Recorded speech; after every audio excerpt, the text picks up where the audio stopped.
So good morning dear students. আজকে আমরা ছোট ক্লাসদের জন্য একটা খুব সুন্দর ইংলিশ গ্রামাটিক্যাল একটা বিষয় নিয়ে এসেছি, যেখানে আছে আমাদের কাইন্ডস অফ ভার্ব, ভার্বের প্রকারভেদ। দেখো, ভার্ব হচ্ছে এমন একটা পার্ট অফ স্পিচের ভাগ যেখানে সেন্টেন্সের মেন অর্গান হিসাবে কাজ করে। ভার্ব ভার্ব ছাড়া কখনোই সেন্টেন্স গঠন করা যাবে না। ওই জন্য আমরা ভার্বকে বাক্যের একটা প্রধান অঙ্গ হিসাবেও ধরতে পারি।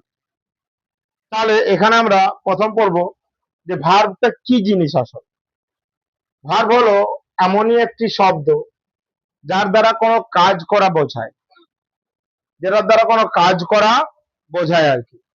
যেমন ধরো রান, কাম, রিড, রাইট, এই সমস্ত কিছু হচ্ছে অ্যাকশন ওয়ার্ড ভার্ব। তো এই ভার্বগুলো আমি বিভিন্ন ভাবে এখানে ক্লাসিফিকেশন করেছি, আমি ভাগ করেছি। সেই ভাগগুলো আমি এখানে দেখাবো।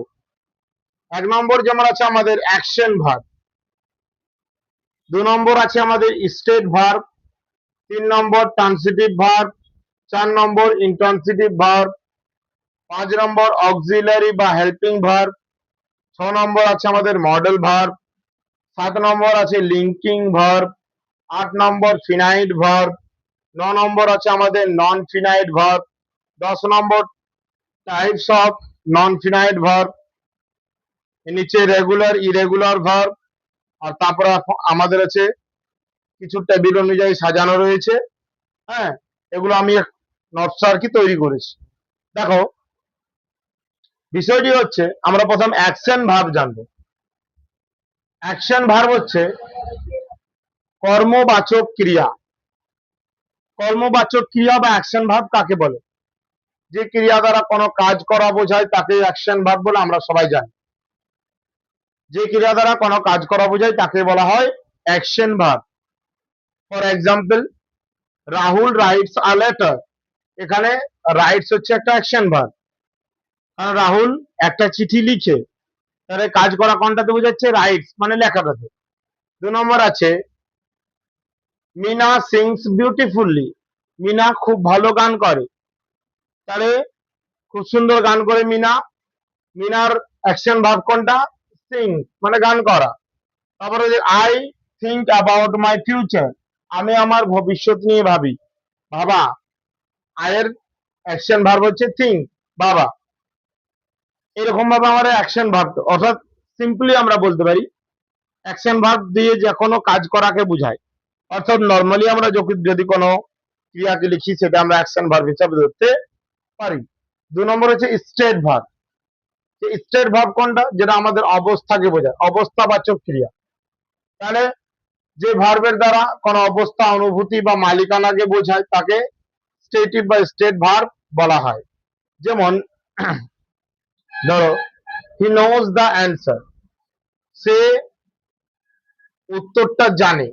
মানে এই যে এই বিষয়টা আছে যে এখানে যে ক্রিয়া দ্বারা অবস্থা, অনুভূতি, মানে সে উত্তরটা জানে, মানে এখানে পুরোপুরি ডাইরেক্টলি অ্যাকশন বোঝাচ্ছে না। যেমন অ্যাকশন, যেমন আই ডু দ্য ওয়ার্ক, আমি কাজটা করি। আই রাইট দ্য লেটার, আমি চিঠিটা লিখি, ওটা হচ্ছে অ্যাকশন, মানে আমি করছি। বাট এখানে স্টেট ভার্ব, অ্যাকশন নয়, মানে একটা অনুভূতি বোঝাচ্ছে।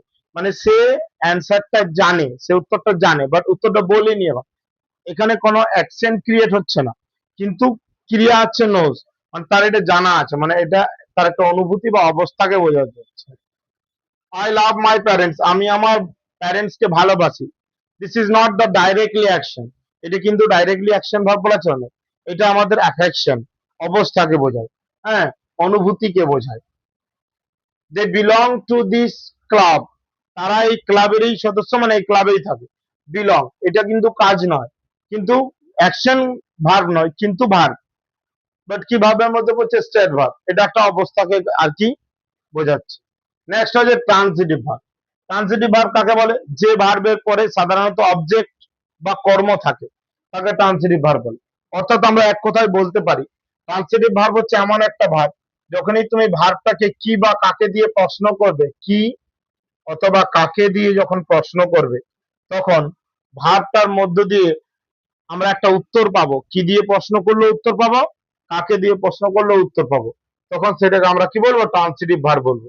ট্রান্সিটিভ ভার্বের একটা গঠন আছে, সাবজেক্ট ভার্ব অবজেক্ট, ডাইরেক্টলি এটার অবজেক্ট পাওয়া যায়, বুঝতে পারলি। ট্রান্সিটিভ ভার্বের বাংলা মানে হচ্ছে সকর্ম ক্রিয়া।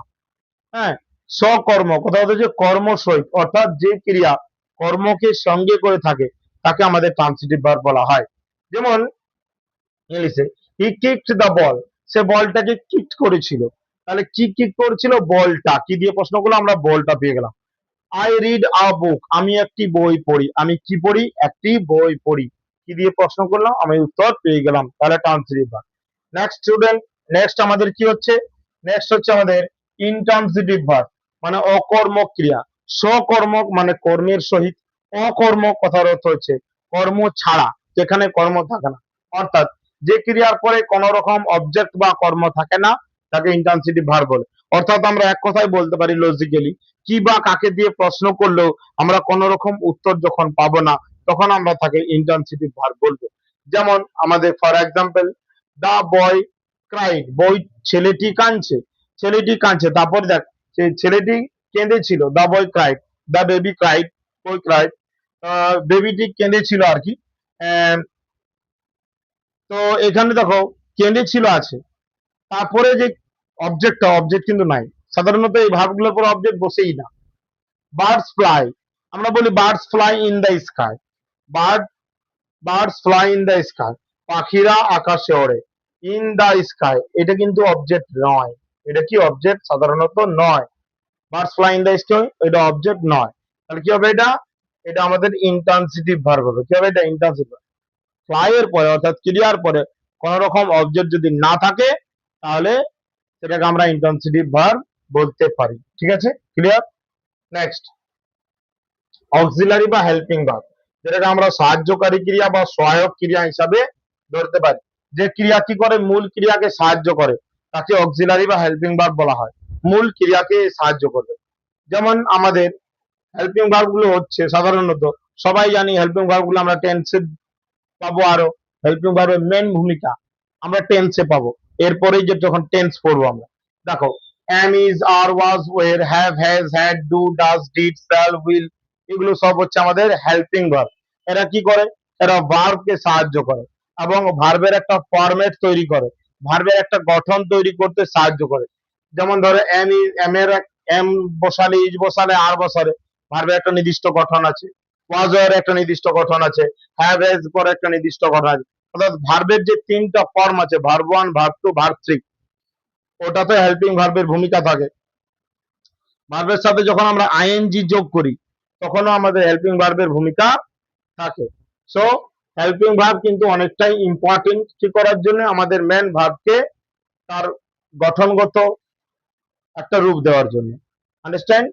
দেখো যেমন সি ইজ রিডিং, দেখো এখানে ইজ আছে বলে ভার্বের সাথে আইএনজি যোগ হয়ে গেল, ইজ হচ্ছে একটা বি ভার্ব, ভার্বের সাথে আইএনজি যোগ হলো, হেল্পিং ভার্বটাই ভার্বের রূপটাকে চেঞ্জ করছে।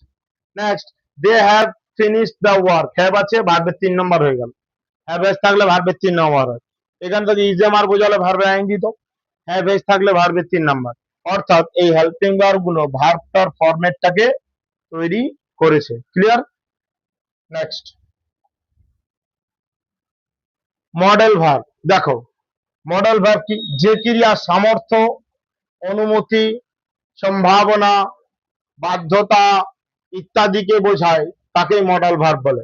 Modal verb like helping verb, same helping ভার্বের মতোই কাজ করে, কিন্তু কি করে, এই ভার্বের একটা মানে নির্দিষ্ট অর্থগত গঠন বার করে। যেমন ধরো কোন মডেল ভার্ব আছে যেটা কোনো সামর্থ্যকে বোঝায়, কোন মডেল ভার্ব আছে কোনো অনুমতি নেওয়া বোঝায়, অনুমতি দেওয়া বোঝায়, কোনো সম্ভাবনা বোঝায়, কোনো বাধ্যতা বোঝায়, হ্যাঁ, কোনো উচিত অর্থে ব্যবহার হয়। মডেল ভার্বের একটা গঠন আছে, মডেল ভার্বের পর সবসময় ভার্বের প্রেজেন্ট ফর্ম হয়, ভার্বের 1 নম্বর ফর্ম। মডেল ভার্বের পরেই ভার্বটা হবে 1 নম্বর ফর্ম, নিয়ম অনুযায়ী বসে যে মডেল ভার্ব থাকা হয়।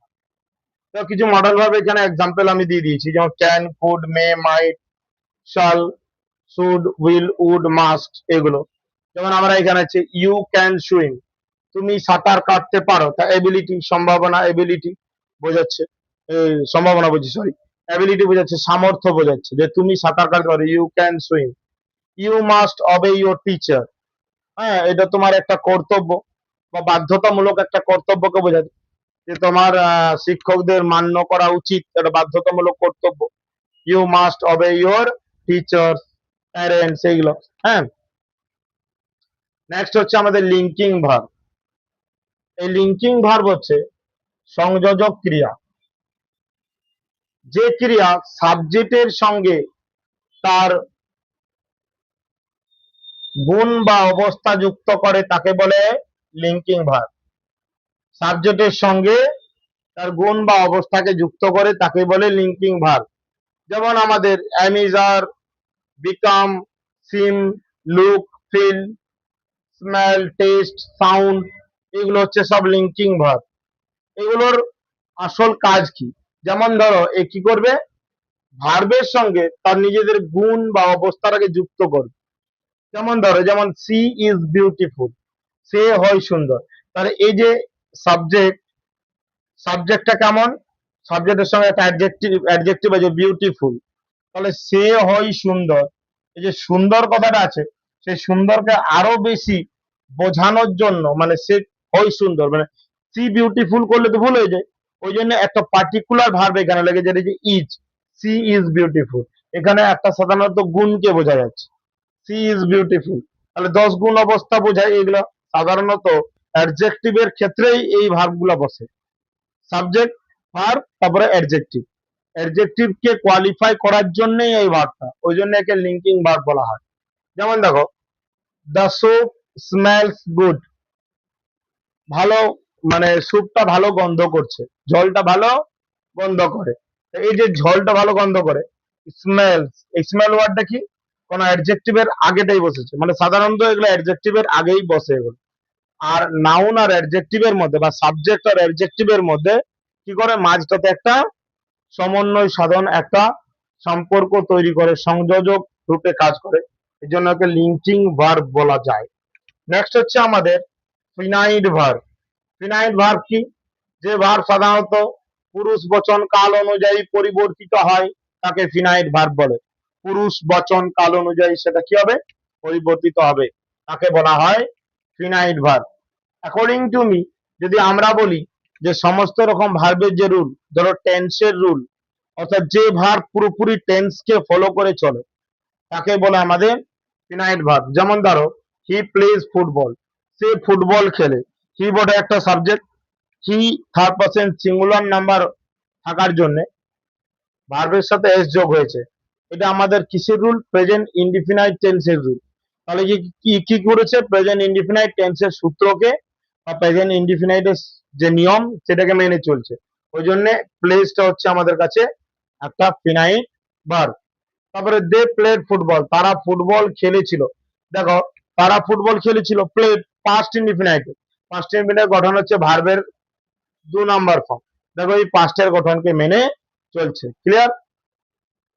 এরকম ভাবে টেন্সের গঠন যারা মেনে চলে তাকে বলা ফিনাইট।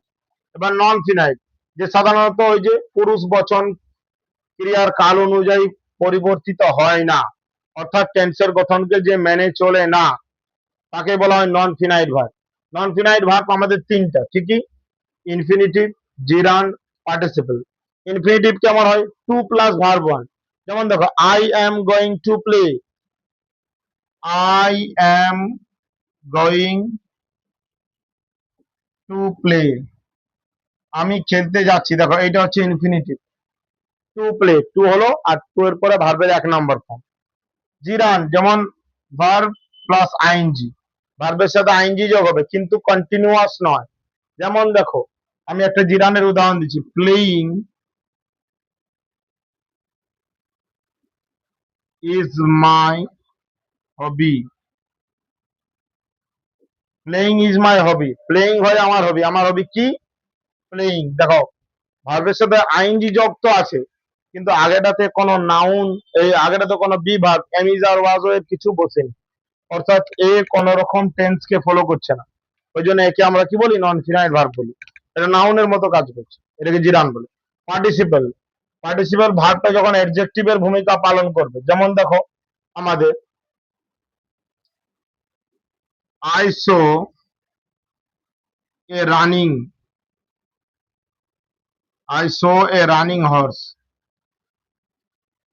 আমি একটি ছুটন্ত ঘোড়া দেখেছিলাম। কেমন ঘোড়া? Running horse. এই যে রানিং ভার্বের সাথে আইনজি যোগ, কিন্তু আগেটায় কোনো বি ভার্ব নেই, অর্থাৎ এ নন ফিনাইট টেন্স কে ফলো করছে না। মানে বুঝো, এ হর্সের অ্যাডজেক্টিভ রূপে কাজ করছে। কেমন হর্স? Running horse. ঠিক আছে, অ্যাডজেক্টিভ রূপে কাজ করছে, ওই জন্য এটাকে আমরা পার্টিসিপেল বলা চলে। এটাকে আমরা কি বলবো? পার্টিসিপেল। তাহলে এ নন ফিনাইট রূপে কাজ করছে এখানে। তাহলে নন ফিনাইট আমাদের তিনটা: ইনফিনিটিভ, জিরান্ড আর পার্টিসিপেল। ক্লিয়ার? দেখো, এখানে আমাদের ইনফিনিটিভের কিছু উদাহরণ দিয়ে দিয়েছে। যেমন I like to dance, to dance, to plus verb one. জিরান্ডের একটা দিয়েছে, সুইমিং ইজ ফান, সুইমিং হয় মজার। যেমন রিডিং ইমপ্রুভস নলেজ, কোন জিনিসটা আমাদের নলেজকে ইমপ্রুভস করে? রিডিং। নাউনের মতো কাজ করে। দেখো, এই verb ing use as a noun, নাউনের মতো কাজ করে, যখন ভার্ব আইনজিটা নাউনের মতো হবে। নেক্সট আছে আমাদের পার্টিসিপল। পার্টিসিপল কি? যেটা আমাদের ক্রিয়া বিশেষণ রূপী ভার্ব ফর্ম অ্যাডজেক্টিভের মতো কাজ করবে। যেমন এ ব্রকেন চেয়ার, কেমন চেয়ার? Broken chair. ভাবে তিন নাম্বারও থাকতে পারে, আবার ভাবে আইনজিও থাকতে পারে। Broken chair. হ্যাঁ, এ স্মাইলিং গার্ল, কেমন গার্ল? স্মাইলিং গার্ল, এরকম টাইপ। ঠিক আছে, এবার আমাদের নিয়ম অনুযায়ী ভার্বের রেগুলার ভার্ব, ইরেগুলার ভার্ব আছে, বুঝলি? এগুলো অনেকটাই আছে। যেমন ভার্বকে তিন রকম ভাবে ইয়ে করা যায়: verb one, verb two, verb three. এগুলো আমি নেক্সট ক্লাসে তোমাদেরকে অনেকগুলো লিখিয়ে এবং অনেকগুলো ভালোভাবে বুঝাবো, খাতাতে কিছু নোটস করাবো এগুলো। হ্যাঁ, রেগুলার ইরেগুলার ভার্ব একটা টেবিলের মধ্যে দিয়ে। আজকে আমাদের এই বিষয়গুলো ক্লিয়ার করলাম। নেক্সট ক্লাসে আরো এর থেকে ভালো ভালো জিনিস আমরা করব। টাটা।